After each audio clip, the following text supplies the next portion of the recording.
Molweni igama lam nguNathi namhlanje sithetha ne-drum magazine. Nathi wakwaMankayi ndisuka e-Eastern Cape kwindawo ekuthiwa kuseMakliye kufutshane naseMthatha. But ke ndizalelwe eMthatha kodwa ke andingwaseMthatha ndingwaseMakliye, ndifuna uyicacisa loo nto le. So ndikhulele eMakliye komakhulu wam. Umculo i-art like ndiqale apho, bomi bam nje bonke buqale eMakliye.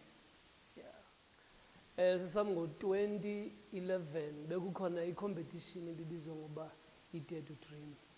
So ndiye ndangenela loo competition nosista wam igama lakhe ngu-Amanda. Sesangenela loo competition but ke ngelishwa mna khange ndiwine ku-first season. Kuye kwawina u-Amanda isister yam lendisho. So kuye kwawina yena but ke ngoku ngonyaka olandelayo season wesibini kwawina mna. So ndibreake kanjalo because into eyenzekileyo uSipho lo nyama naye uye wanomdla kakhulu like wathatha i-CD yam waza naye apha eJoburg. Kanjalo ke ngoku uVusi noLansi bafumana i-chance yokundiva.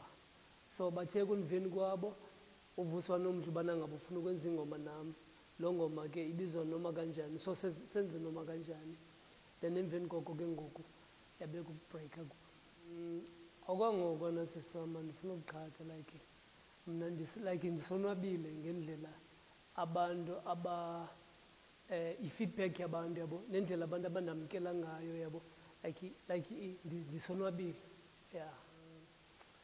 UNomvula wona siswam bengathi u-inspire luthando yabo. But ke ekubhaleni kwami uNomvula like ixesha elininzi ndithi uNomvula intombazana ongakadibani nayo okanye mhlawumbi njengawe kanje yabo. Yabo, so intombazana ongakadibani nayo mhlawumbi intombazana esemaphupheni wakho, intombazana orhalela ukudibana nayo. So uNomvula akekho personal yabo. So mna iyandikhuthaza kakhulu loo nto leyo because umsebenzi wami utsho ukuthi abanye abantu like bayawuthanda yabo. Iyavuyisa kakhulu loo nto because ngelinye ixesha xa usenza into ucinga aba bantu sekudala bekwi-music industry ubana ngaba baza kwamkela kanjani. So xa ingabo abakwamkela ngolu hlobo so nawe uyanantsika uyakhuthazeka yabo. Like nam ke ndiye ndakhuthala kakhulu bana ngabo okay funeke ndibanike ndenze more ndinyuse ikawusi yabo. Mna siswam ndi-inspire yinto yonke endidibana nayo like izinto endidibana nazo apha ebomini zizo ezindenza umdla ubana ngaba okay mandibhale ingoma ngale nto yenzekileyo. But ke bakhona nabantu abani-inspireyo like abafana nootata uKhaifa Simenye soloko ndisitsho ixesha elininzi yabo, naboRingo kanje yabo. So ndi-inspire zinto ezininzi endidibana nazo.